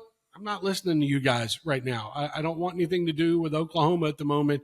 And I think at the same time, sure, he would love to have that great relationship with his former school, but the way things went down, there has not been a lot of repair to that relationship from Oklahoma side, in my opinion. So when you hear him say things like, I didn't know Oklahoma was really on the schedule. I didn't even think about it. Yeah, that man knows who's on the schedule in 3 years. He definitely knows that trip to Oklahoma is coming. And, Josh Heupel is not going to do anything on a game day, that would be out there and be like, oh, thank you, Oklahoma, for honoring me for this nice football, with the years that I was there. I sure appreciate it. No, if they want to do something, and have him out on a Friday night before the game or something like that, okay, that's fine. Honor him that way. But he wouldn't want the attention on him during a game day. And if they're also trying to do it just to do it because he's coming back, like that's kind of another little slap in the face. Like, you're trying to get attention by honoring me. Do this on a week that I'm not playing or something like that. And maybe I'll come back. I don't know. But I do think, and I know they've got that game circled inside that building about 10 miles away from me right now. The cynic in me wants to say that not Texas, but rather Oklahoma is looking, just down the road, just in case, just what if things don't work out with Brent Venables. And, maybe it's not after 2024. I don't think his job is necessarily in jeopardy in an extreme way, but, you look up in 2025, it's like, man, it's still not working out. What if that door they want open? And what if they want to be able to make that call this time that they didn't make last time? Is there any part, like, I don't think there's anything Oklahoma can do if that's the way that the relationship is played out and that's where it stands with Heupel. Correct me if I'm wrong here. I don't think there's anything that can be done in the next 2 years that would make Josh Heupel go, yeah, you know what? It's worth it to go back. We've mended those fences. I think time heals all wounds. I do believe that. But at the same time, it's hard because the folks in Norman, and I'm not talking about the folks in the athletic department, I'm talking about the fan base, the donors, boosters, whatever. They know how it transpired, when he was fired. And so that's what makes it interesting to me. If we're sitting here in 2 years and he's had 2 years with Nico, so counting next season, the season after that, and Tennessee's making the playoffs and maybe Tennessee makes a run towards a title. I'm not saying wins a title, makes a run towards a title, semifinals, something like that. And the Oklahoma job opens up because Brent Venables is going 5-7 or 6-6 and not making the playoffs, and they can't get things going, which I don't think is. I don't know if that's going to be the case. I like what they have with Jackson Arnold at Oklahoma. I think Oklahoma is going to be fine. I don't think they're going to be as good as what Texas is going to bring. Agreed. Immediately to the SEC. But there would be a situation, I think, if Josh Heupel can continue success, and that's 8-4, 9-3 in the regular season, a 10-2, where somebody at Oklahoma is going to reach out and be like, hey, man, you can come on back home. We can resurrect this thing. I mean, we've seen crazier things in college football. Let's be honest. But for that relationship, I do think it would take a lot more work where Josh would, even if his agent picked up the phone and say, hey, man, Oklahoma, nope, click. Yeah. I think they've got work to do before that conversation would happen. It's crazy to think he's already got as many top 25 finishes as any Tennessee coach in the post-Fulmer era. I mean, think about that. Like, just two. It's the best 2-year stretch for Tennessee in 20 years. He's heading into year 4, which is already longer than the Pruitt era lasted. And because of how bad things were post-Pruitt, which everybody should at least remember, I think you could argue that Heupel's approval rating is one of the highest in the sport, really, at this point. Why has Heupel avoided being the punchline that it felt like so many of his Tennessee predecessors were? First off, he has set himself up in the right way with the folks around the campus. And I mean that as in going out, shaking hands, getting into classes, I think, is another thing. Getting involved in the student body as well, the professors. That's where you have to start. Because if you're going to build a football program, you're going to build it around your campus, build it around your players, and you have to have everybody in the same boat. I think the best thing that has ever happened to Tennessee since Fulmer days is having the combination of Danny White and Josh Heupel, because both of them coming from UCF, knowing each other, knowing what they had to do at UCF after Scott Frost left, that was tough. I mean, and I know what his record was at UCF, the last couple of years, but I'm saying in general, you had to build this thing back up, man. It was broken, dude. It was there were fans, and there might be some right now. There are fans that were more excited about what Rick Barnes and Tony Vitello were doing than what the football program was doing. And that cannot be the case at a school like Tennessee. At Kentucky, and this is not a shot at Kentucky, but Kentucky, everybody's talking about Mark Pope right now. I ain't talking about Mark Stoops, and what's upcoming with the football program. So what I'm getting at is that what Josh Heupel has been able to do over these last few years, having Hendon, Hooker, that wide receiving core, to be able to run his offense with that wide receiving core, with Velus Jones that first year, Javonte Payton, Cedric Tillman, and I could go on and on with the guys that have been there, Jalen Hyatt that's been there. But I think the turning point came in where things are now, that first year when they went to Gainesville. And I've told this story a couple of times. I talked to a former assistant coach that was there, and it was after the game. They were walking to the bus, and Josh Heupel pulled Velus and he pulled Cedric off the bus. And he said, hey, look, we're not rotating any more guys in. We're not giving guys chances anymore. They can try to prove it on the practice field, but you guys are who we're relying on now. We're not taking you out. We're going. And I think, if I look at the Josh Heupel here and I think of one point where it's like, okay, he got it. I think it was right then in Gainesville, Florida, on the way back to Knoxville, where he said, okay, it's Hendon's show. Here's his wide receivers. Here's what we're going with. And now we're going to go score a bunch of points.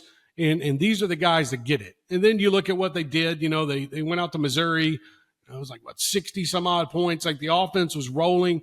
I think that what he has done has set a new standard at Tennessee, because there were a lot of folks, man, that didn't think, okay, Josh Heupel, this is going to be weird. This offense, I don't know if it's going to fit, and then he comes in, he's going to bowl games, Orange Bowl. The numbers that the offense put up are blowing people's minds. And then you had the key point in history that set the Heupel era up was the Chase McGrath, 40-yard field goal to beat Alabama, where you said, okay, here's where it is. But there was another one real quick. To me, a point where the fans bought in, fully bought in. It was on the road. It was in Baton Rouge, Louisiana. And there were 30,000 Tennessee fans in the stands. And I was on the field. And Connor, bro, I looked around and I was like, okay, this is a road game. I've seen Tennessee fans travel to Florida and Georgia and 10,000, something like that. It was crazy, because the whole lower bowl was filled. The upper deck was filled. In the post game, you had all the fans come down. And at that point, I was like, he's going to succeed here. Like, he's going to do things here. National championship? I don't know. SEC title?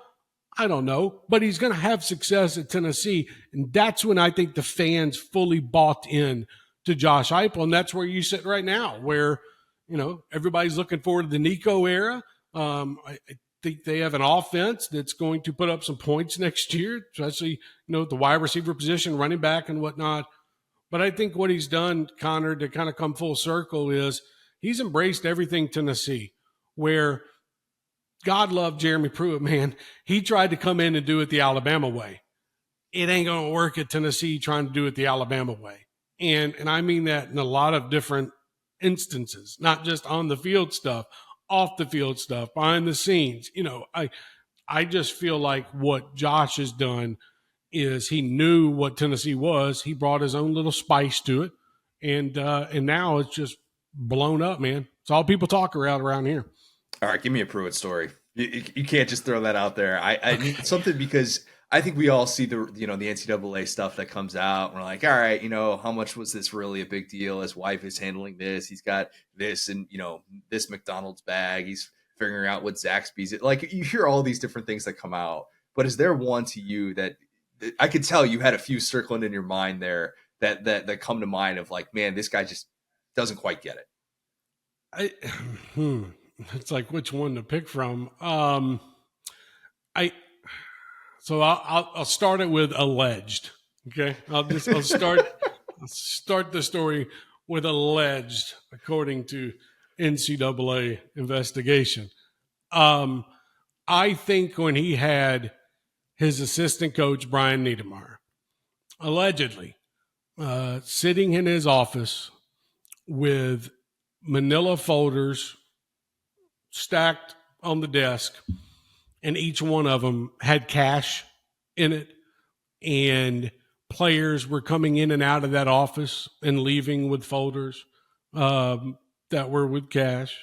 And the fact that he had an assistant coach that was trying to prove himself to Jeremy, but then Jeremy wanted to act like he didn't know about it. And I don't know if he did or not. And by the way, as crazy as it sounds, I have spoken to Jeremy Pruitt a couple times since that happened. And to me, I find it fascinating. It's like, okay, and I'm not trying to toot my own horn when I say this, but the guy that broke the story kind of goes with this is now I'm talking to the guy that, technically he's not here anymore. Like, it's just weird. But there were a lot of stories, and I'm talking, were there cash runs made? Were there behind the scenes where, Jeremy Pruitt and Kevin Steele are getting on a plane to go to California to meet with Henry To'oTo'o to convince him to stay at Tennessee, not knowing at the same time Donnie Plowman and Philip Fulmer were, what the best way to put it, putting together a firing strategy. There is one that involves Jeremy. The day that Jeremy Pruitt was fired from Tennessee, Donnie Plowman had called for Jeremy to come into the office with Philip. And Jeremy was like, should I have my lawyer there or whatnot? No, it's nothing like that. They get into the office, and Donnie Plowman is sitting there. Is like, Jeremy, these are a lot of violations. I don't know how we can get around this. Jeremy's pleading his case. Well, what did I do? I didn't do anything here. You know what I mean? I'm not the one doing this. These are my assistants. I didn't know this was going on. And Jeremy point blank asked Donnie and Philip, hey, am I getting fired? No. You're not getting fired. Like, there's nothing like that going on. Anything. No, you're good. Jeremy Pruitt left that 15-minute meeting, walked out the door. As he was walking out the door, he gets a text from a local media personality in Knoxville that says, hey, Jeremy, just wanted to let you know you're getting fired today. And that pretty much set off a chain of events that where we are now. And it's one of the crazier things because Jeremy had a pulse, I think, for what was about to happen. But the fact that, he was just told, hey, man, you're good. No, we'll figure it out. Like, you're not getting fired right now. Then all of a sudden, it gets out. It was Martin Luther King Day when he got fired. And all of a sudden, he finds out he's fired from a local media personality in the Knoxville area. I mean, you can't make this stuff up as it was going on. You can't make up the fact that, according to my investigation, the Tennessee staff, I'm not saying whole staff. I want to make this point clear. The people that were involved in the investigation and named pretty much sent a student assistant who was also involved into hiding where he would not be interviewed, sent him back to his hometown so that the NCAA and the Tennessee enforcement staff could not find him and interview him about what was going on that day. And I'm telling you, man, I'm going to write a book about it one day. I was going to say, you need to. I am going to write a book because it was the craziest time period that I had ever been a part of covering the sport. And there are a number of stories that, I've either broken in the past or whatnot or looked into. But that one, to me, I was like, okay, this is going on for 2 months. This investigation was going on for 2 months. The NCAA was in the house. The NCAA was interviewing players on the Thursday before the Texas A&M game. And so there were certain players that could not play in that game. And it's just, to me, everything involved in that was mind-blowing. And the way that they tried to cover some things up, I think, is probably the best way to put it. And there are in documents, everybody talks about the cash payment in the McDonald's bag or whatnot. It's in the, Tennessee, God love them. They've been trying to hide, the whole full investigation through a FOIA attempt for 2 years now. But I do know that, the whole Chick-fil-A bag thing, it didn't happen inside the building. Tennessee had cameras, security cameras. They could see if that player's mother was inside the building accepting cash. No, it happened in the parking lot in his pickup truck. And the only thing he had in his car was the Chick-fil-A bags. We just stuffed some cash in there and he gave it to the player's mom. Like it's just, but in that circumstance, like I kind of understand why he did it. Jeremy Pruitt had a heart. Like I get it. There were certain things going on with that player, but I'm just saying everything in the stupidness of some of his staff members that they thought that they were going to get away with this kind of blows my mind, because this wasn't Alabama. This wasn't Georgia, where they know how to do things. Okay. This was Tennessee, and you had folks like, wait a minute, what's he doing? Okay. Damn, these are a lot of violations. Did you try to cover this stuff up?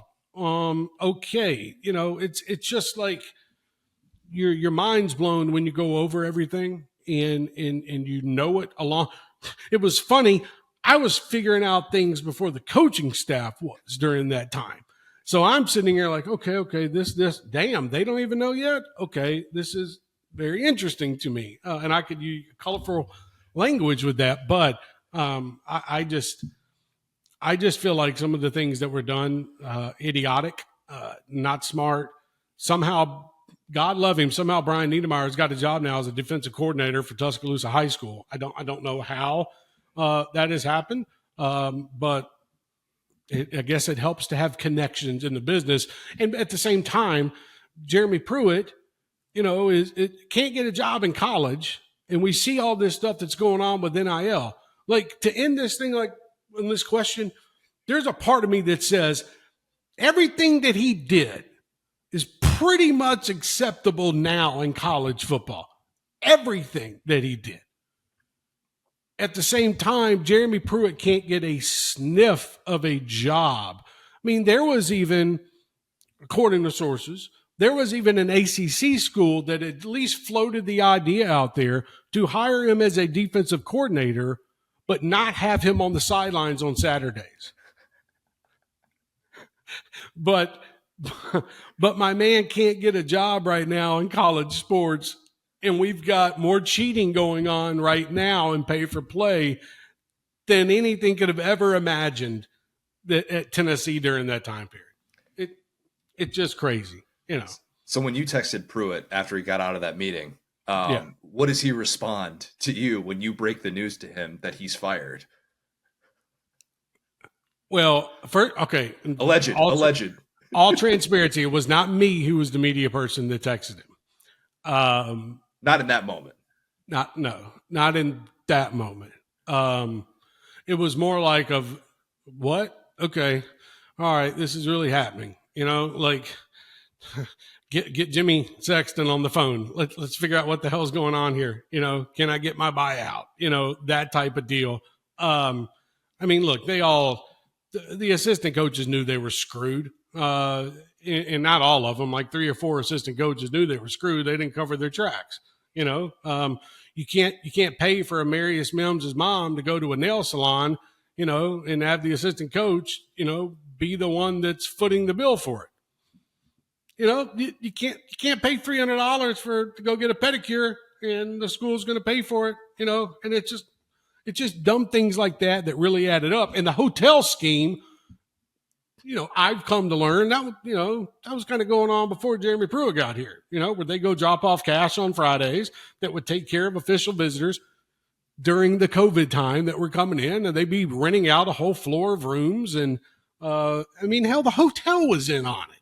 Like the hotel knew what was happening when they would come into town, and they'd slide an envelope, and there'd be thousands of dollars in there, and it would take care of rooms for visitors coming in town for the weekend during the COVID period, by the way, when they weren't allowed to be in town.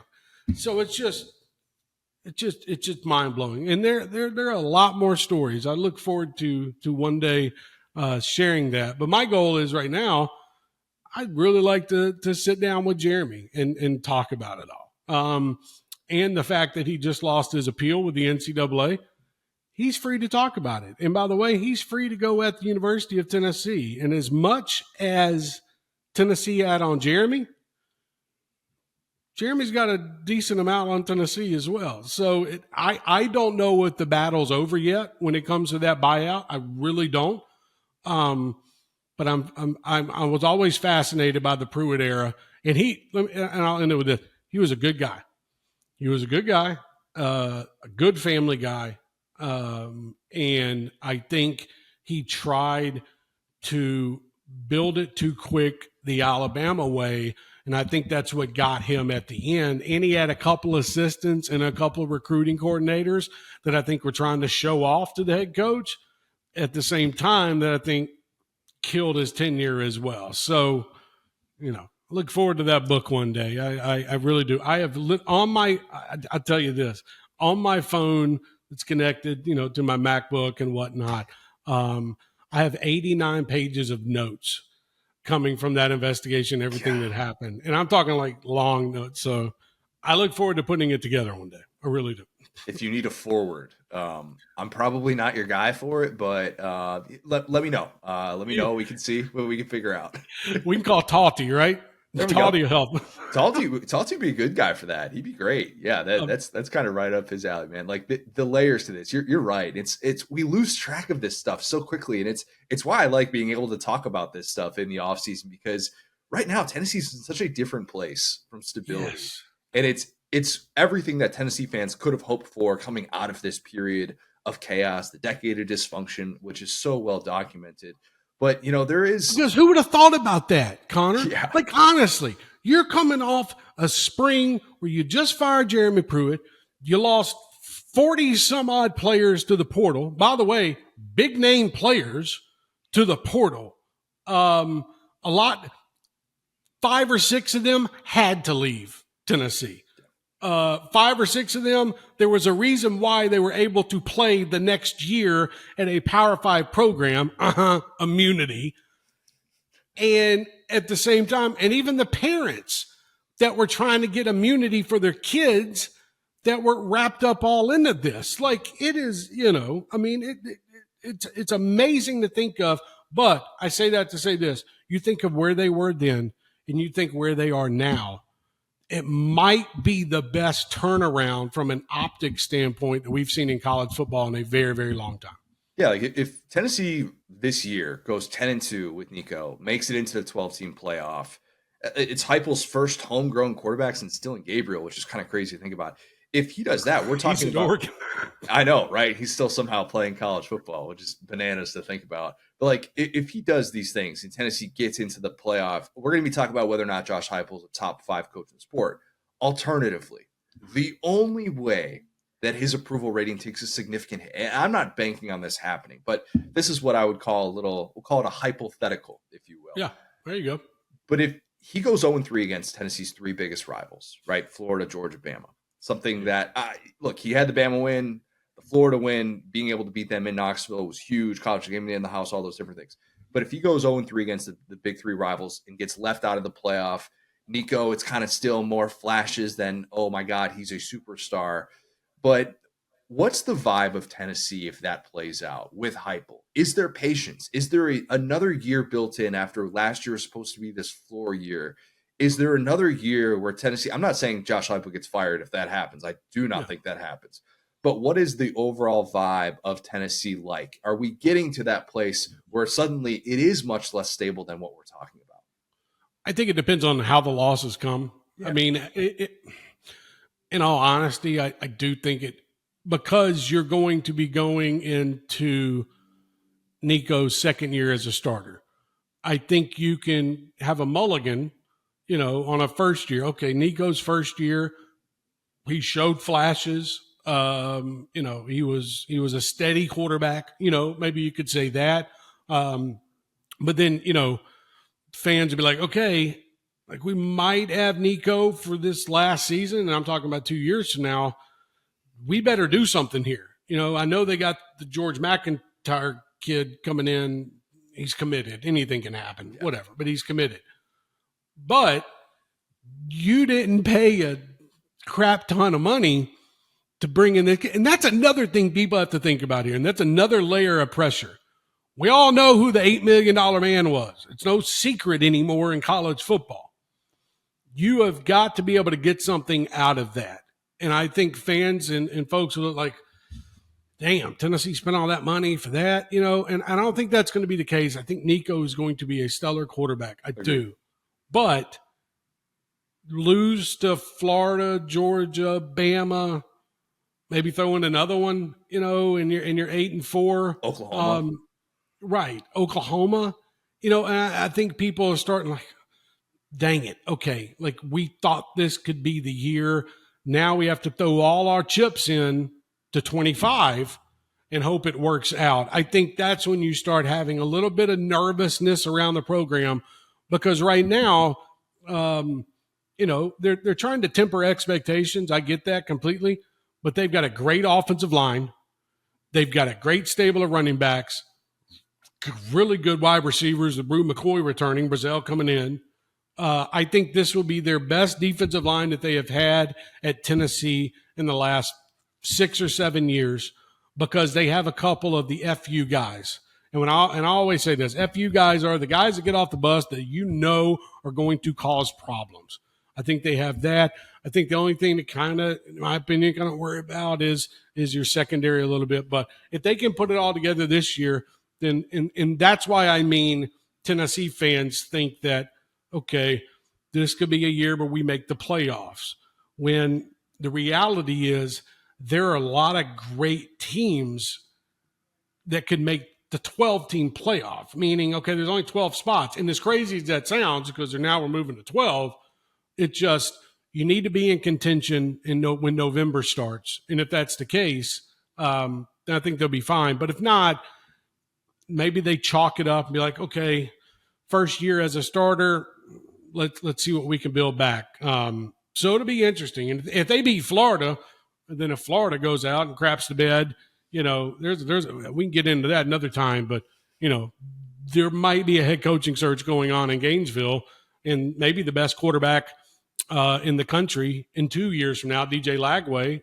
might be playing for another team and might be for the Gators. It's just, there's a lot of things that could happen in the SEC. And I'm fascinated to see what happens at Tennessee, but also what happens at Florida. Because if they don't put it together this year, Connor, they could be losing out on the coach because he's getting fired and losing out on one of a generational quarterback. So it's going to be fascinating. All right, last one for you. I'll get you out of here with a hypothetical. Yeah. One that I'm not sure if you've thought about this, but it would be a good entry into the book. What happens first? Jeremy Pruitt returns to an on-field role at the FBS level. We'll say that. And stomachs the 1-year suspension and is just like, all right, some team is willing to say, we're going to have you just sit out and we're going to be able to make this work. You're not going to coach on Saturdays. You can coach during the week. Exactly. You can coach during the week. You can game plan. You can do all that other stuff, but you're not going to be here. We're willing to take a chance on you to do that, because that's what he faces if he's going to get back into it. Or Tennessee plays in a national championship, not wins a national championship, but plays in a national championship.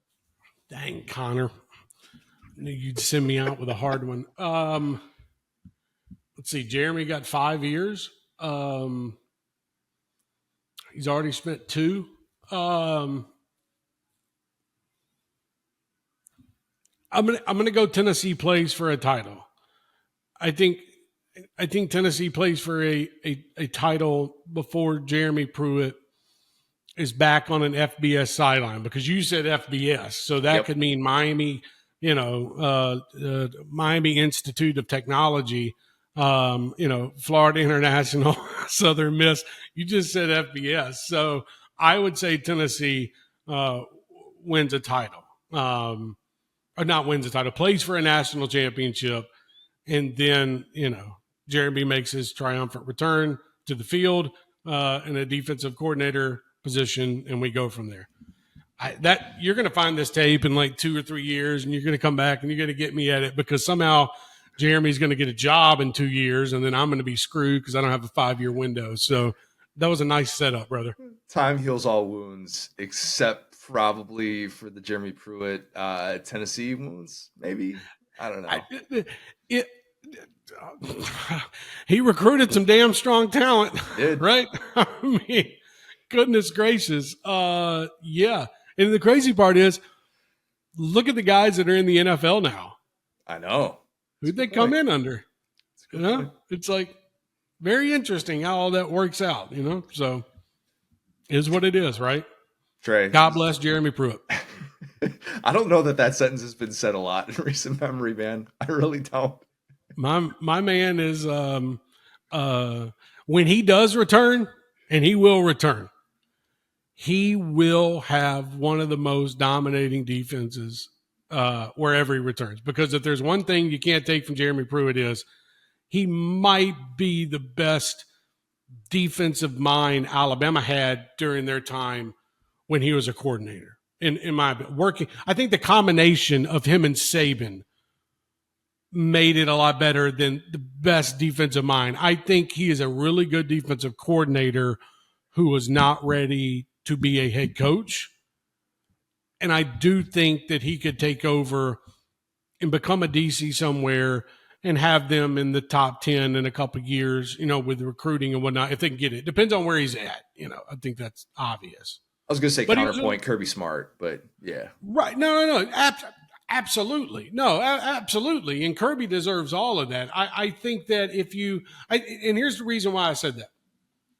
If you went back and I'm just going off a fan's perspective and a couple boosters and donors that were around, when Nick Saban had hired Kevin Steele to be the DC for the 1 year, Nick Saban really wanted Jeremy Pruitt to be the coach, which is incredible. Yeah. To be the defensive coordinator. But there is a commissioner that would not allow that to happen. So because of the show cause, things he'd have to go to, but Jeremy could have at least been brought back in to the Alabama program, but that got shot down real quick. Trey, I'll let you run. Somehow Butch Jones made it at Bama, though. So never say never, man. That's the rule Right? of college athletics these days. I know. That's the rule. Great stuff, man. We'll talk soon. Hey, thanks for having me. Lad of the week, Will. Let's go with Donovan Edwards, the Michigan running back, the cover man for the new college football video game. How about it? Look, I'm going to applaud a guy that did not have 500 rushing yards last year, but played for a national championship team and is expected to be the focal point of the offense coming back this year. And for the first time in 11 years, we're going to have a college football video game.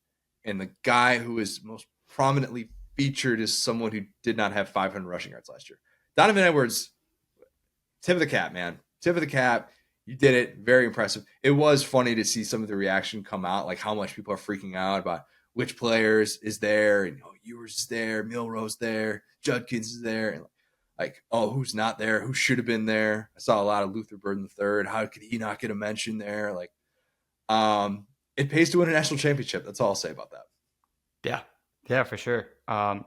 Sometimes it pays not to win one, but yeah, I think that like it's very interesting. Okay, let me ask you this: who would you have made the cover athlete? Just if you had Connor God powers, the Heismans who did not get to be on the cover during this decade that we did not have the video game. And maybe, and look, this is the deluxe edition that was Yep. leaked on Friday, so maybe there will be alternate covers, or we're going to see something like that with Yep. the Heisman edition. But I would have gone to the Heisman's. I would have had each one featured in this. I know people like there have been different covers that people have like thrown out there of what that would look like. I think that would be the way to do it with the highest approval rating. Yeah, I mean, I fully, it's so true, Rusty. No notes. I'm 100% with you. That's why I started shaking my head, because it's like, hate to be this guy, but it's like, you really don't have to be that divisive. Like, yeah, okay, maybe there's not one guy coming back that you guys love. Maybe like we've talked about the quarterbacks coming back, we get it. Just, this is a great opportunity. Just get you think about think about playing with Derrick Henry in this game, which we never got to do. That's what I'm kind of most excited about. So I'd lean into that.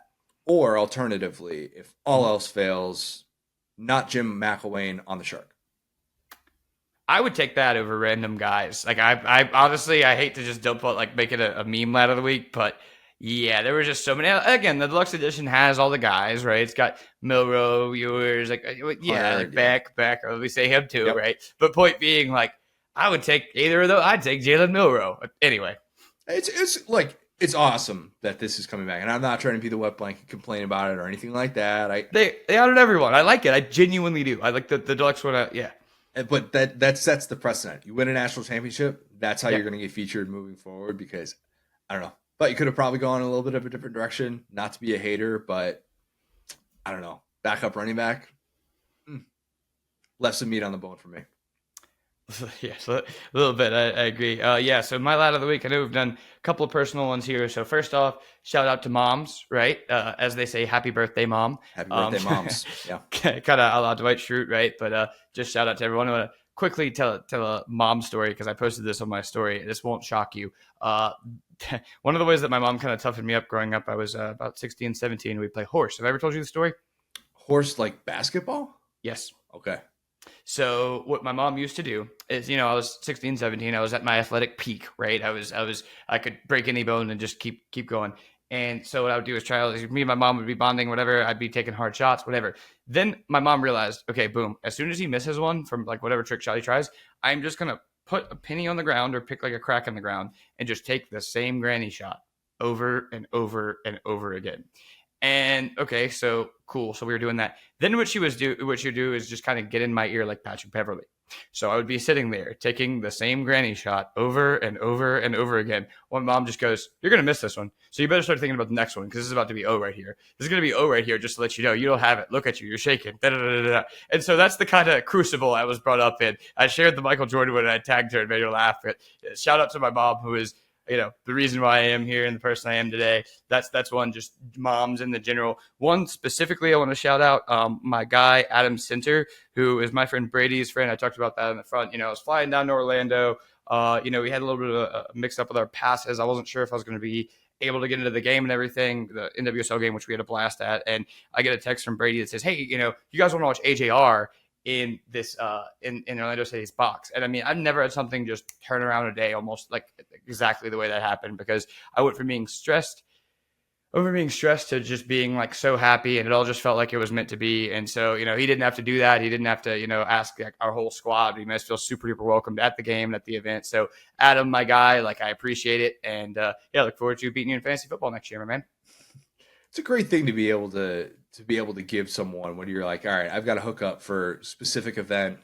I'm going to make somebody's day, somebody's weekend or something like that with extra tickets, which a lot of people think in this business that we have all the time. We do not. And it's amazing the amount of people who have reached out to us over the years with similar type stuff. I mean, my guys, Candler and Perry, who have been, so nice and so welcoming to be able to be like, oh yeah, like come sit with me in suite or a box or something like that. And those, just to be clear, guys, if he calls Beamer asking for tickets, he's not talking to Beamer again. So that's why he's not going to do that. Just to be clear, those people are so nice with their time. It's like, just because we work in sports doesn't mean that we just have free tickets everywhere. Yeah, I had one time where I was when I interned for the Colts, I had someone ask me about a very specific autograph, like with a Colts. It was like trying to get Peyton Manning's autograph on something or something like that. I was like, if I ever even asked this question, I get fired in 2 seconds. for starters. But yeah, when people are able to be generous like that, it just it's awesome, man. It's absolutely the best, and you just hope that you can one day repay the favor. Isolo, Candler, and Perry, like a million favors for them, and how considerate they've been with opportunities like that. But yeah, man, you had a nice little weekend. It's tough to replicate that stuff. The weekends after that, you're always like, wait, I'm not going to a concert. I'm not like, I need to like go to a game or something like that to be able to, get some of that feeling back. Cause those are, those opportunities we learn to appreciate them when we go through something like 2020. Yeah, man, for sure. That's what all the grind is for, man. Yeah. Shout out moms though. Good note here to be able to end. I probably should have said something about Mother's Day over the weekend as well, but yeah, shout out to all the moms listening. Thank you for everything that you do. A belated happy Mother's Day to each and every one of you. If you have not, leave us a 5-star review. Subscribe to our YouTube channel, Saturday Down South on YouTube, where you can watch every single episode of the Saturday Down South podcast. Follow us on the app formerly known as Twitter, at the STS Pod, at Set Down South, at CJ O'Gara, at Go So Hard. Thanks, guys. Talk soon.